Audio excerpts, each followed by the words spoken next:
Hi అండి అందరికీ welcome to our channel. ఈరోజు అయితే మీకు తక్కువ ఇంగ్రీడియంట్స్తో చేపల పులుసు ఎలా చేసుకోవచ్చు అనేది చూపిస్తానండి. ఇదైతే చాలా బాగా వచ్చింది. దీనికోసం అయితే నేను 4 పీసెస్ వరకు అయితే తీసుకున్నాను. చూపించినవన్నీ కాదు, కొన్ని మాత్రమే తీసుకున్నానండి. ఇంకా దీనికోసం అయితే 4 కాబట్టి ఒక ఆనియన్, ఒక టమాటా కూడా కట్ చేసి వేసుకున్నాను. అందులో కొద్దిగా ఆవాలు వేస్తే టేస్ట్ చాలా బాగుంటుందండి. ఇంకా వాటిని అయితే పేస్ట్ చేశాను. తర్వాత పులుసు కాబట్టి కొంతగా చింతపండు అయితే నానబెట్టుకున్నానండి. ఇంకా కళాయి తీసుకొని ఆయిల్ వేసుకున్నాము. చేపల పులుసుకి అయితే కొద్దిగా ఆయిల్ ఎక్కువే పడుతుందండి.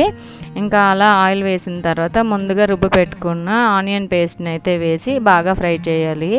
ఇంకా కట్ చేసిన 2 గ్రీన్ చిల్లీస్, కొద్దిగా కరివేపాకు కూడా వేసుకున్నానండి. ఇది మగ్గడం కోసం అయితే ముందుగానే సాల్ట్ వేసుకున్నాను.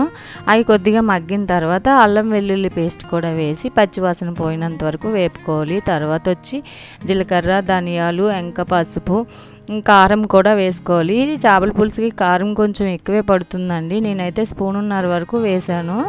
ఇంకొచ్చి కొద్దిగా గరం మసాలా కూడా వేసుకోవాలి. మీ దగ్గర ఫిష్ మసాలా ఏమైనా ఉంటే ఫిష్ మసాలా వేసుకోవచ్చు. ఇంకా ఇలాగే ఇవైతే బాగా పచ్చివాసన పోయినంత వరకు వేపానండి. ఇక చూడండి, ఆయిల్ అనేది సైడ్కి ఇలా వస్తుంది. అలా వస్తే అవి ఫ్రై అయిపోయినట్టే. ఇంకా ముందుగా కడిగుచ్చుకున్న చేప ముక్కలను అయితే ఇందులో వేసేసాను. వేసేసి కొద్దిగా అయితే వీటిని కూడా ఫ్రై చేశానండి. అంటే మొత్తం గ్రేవీ ఈ ముక్కలకి పట్టినట్టు అయితే కలుపుకున్నాను. నాకు వీడియో తీసేవాళ్ళు లేక ఒక హ్యాండ్తో అది పట్టుకొని ఒక హ్యాండ్తో ఇది కలుపుతున్నాను. అందుకే అలా కలుపుతున్నాను. మీరైతే 2 చేతులు యూజ్ చేసి నీట్గా అయితే కలుపుకోండి.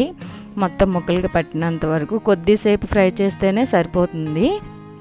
లేదంటే అంటుకుండిపోయి పేస్ట్ లాగా అయిపోతాయి. ఇంకా పిడుచుకున్న చింతపండు పులుసుని అయితే ఇందులో వేసేసుకోవాలి. కొందరు పులుపు ఎక్కువ తినేవాళ్ళు అయితే ఎక్కువ వేసుకోవచ్చు, తక్కువ తినేవాళ్ళు అయితే తక్కువ వేసుకోవచ్చు అండి. ఇంకా అంతే. దీనిపైన అయితే మూత పెట్టకూడదు. చేపల పులుసుకి ఎప్పుడు మూత అయితే పెట్టకూడదండి. ఇది అయితే కారణం నాకు తెలియదు, కానీ పెద్దలు చెప్పిన మాటే. ఇంక ఇలా ఆయిల్ పైకి తేలితే మనకి చేపల పులుసు అయితే రెడీ అయిపోయినట్టే. అదే మనకి గుర్తు. నాకైతే స్టార్టింగ్లో తెలియదు ఎలా వండాలి ఏంటనేది, పెద్దవాళ్ళు చెప్పిందే అది కూడా. అలా ఆయిల్ పైకి వస్తే అవి ఉడికిపోయినట్టే అని. చాలా బాగా వచ్చిందండి టేస్ట్ అయితే. మీరైతే తప్పకుండా ట్రై చేయండి. మీరు ఎవరైనా నా ఛానల్ ఫస్ట్ టైం చూస్తే ప్లీజ్ సబ్స్క్రైబ్ మై ఛానల్. నేను ఎలా చేశాను అనేది కామెంట్ చేయండి. Please give me 1 like. Thank you for watching.